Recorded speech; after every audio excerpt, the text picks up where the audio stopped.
Saudara dan saudariku yang terkasih, Salam, selamat berjumpa dengan Renungan Harian Iona. Inspiration of New Apostolic. Damai sejahtera Tuhan Yesus menyertai kita.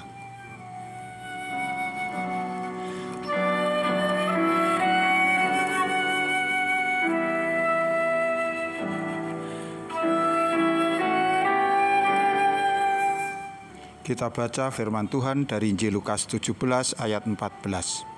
Dan sementara di tengah jalan mereka menjadi tahir.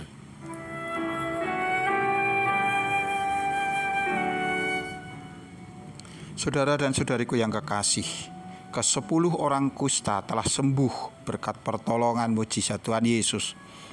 Kesembuhan dari suatu penyakit tentu bukan sesuatu yang luar biasa bagi kehidupan sehari-hari kita.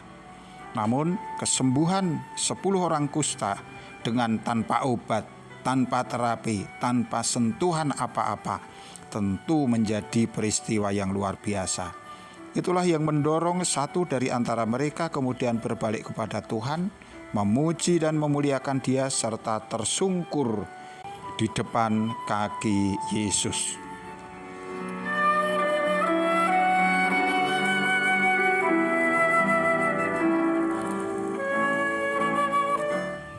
Rupanya orang ini bukan hanya bersuka cita oleh karena penyakitnya telah lenyap dan boleh mengalami hidup dengan tubuh yang sehat dan bugar. Namun lebih dari itu, kini ia memperoleh kebebasannya kembali sebagai orang yang tahir. Ya, Alkitab bukan hanya mengatakan ia telah sembuh, melainkan juga telah menjadi tahir.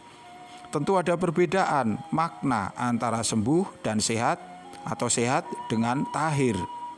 Sehat lawan katanya adalah sakit, ini berkaitan dengan tubuh jasmani. Tetapi tahir yang artinya bersih atau suci, lawan katanya adalah najis atau kotor. Ini berkaitan dengan jiwa. Lalu apa hubungannya antara sakit tubuh jasmani, sakit kusta, dengan keadaan jiwa seseorang, dengan najis dan tahirnya seseorang? Ya, memang sudah sejak zaman Perjanjian Lama. Keadaan yang sehat, kekayaan, kemenangan dalam peperangan sering diyakini sebagai sebuah berkat, bentuk kasih dari Yang Maha Tinggi. Sebaliknya, sakit penyakit, bencana alam, kekalahan di dalam sebuah peperangan dianggap sebagai kutukan dosa. Ini tentu saja tidak bersesuaian dengan kehendak Tuhan. Meskipun itu tidak relevan lagi untuk masa Perjanjian Baru, masa kita sekarang, namun masih juga ada orang yang menganggapnya memang benar demikian adanya. Sehingga ketika ada saudara kita yang jatuh sakit berlarut-larut, orang kemudian berpikir dan mengatakan, ia sedang memikul beban akibat dosa-dosanya. Betapa itu sangat menyakitkan. Atau saat terjadi bencana alam, orang menyimpulkan bahwa Allah sedang murka, bahwa itu adalah bentuk hukuman dari Allah. Benarkah Allah itu demikian? Bagaimana jika suatu saat kita sendiri yang jatuh sakit, atau orang yang kita kasihi yang terbukti dia adalah orang yang baik, yang sikap hidupnya terpuji? Apakah kita juga akan mengatakan, ya saudaraku yang baik hati sedang mendapatkan hukuman dari Allah atas dosa-dosanya? Sungguh ini sesuatu yang tidak adil.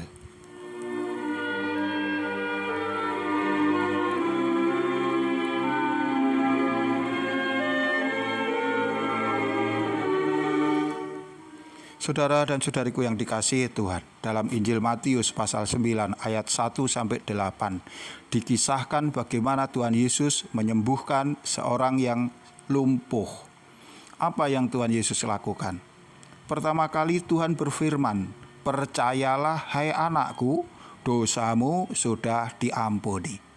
Di sini kita melihat jika sakit penyakit atau dalam hal ini kelumpuhan adalah sebuah tulah dosa akibat dari dosa-dosa manusia, maka ketika Yesus mengatakan dosamu sudah diampuni, maka seharusnya orang yang lumpuh itu segera pulih dan sehat kembali. Penyakitnya seharusnya segera lenyap bersama pengampunan dosa itu. Namun ternyata tidak demikian. Orang yang lumpuh masih juga tetap lumpuh dan sama sekali tidak ada perubahan dalam kondisi fisiknya.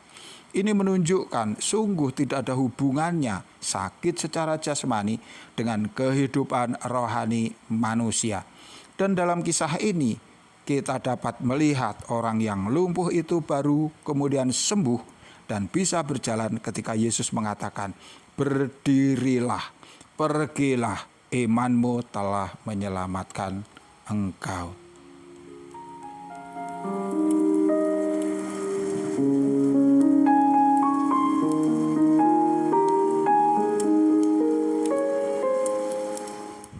Saudara dan saudariku yang kekasih, barangkali saat ini ada di antara kita yang juga sedang diuji dengan sakit penyakit.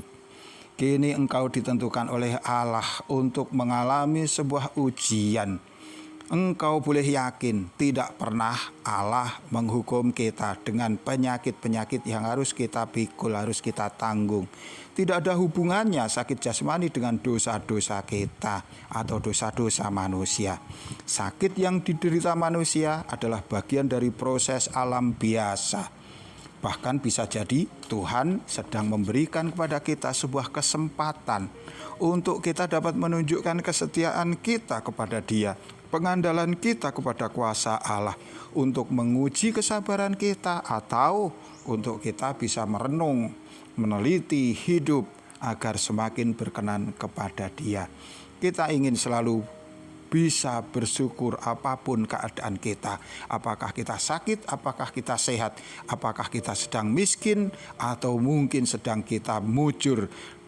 Kita tidak ingin meninggalkan ucapan syukur. Kita tetap ingin yakin bahwa Tuhan mengasihi kita, Tuhan memperhatikan kita, Tuhan merawat kita dengan tangannya yang penuh berkat. Tuhan memberkati kita. Sampai jumpa. Amin.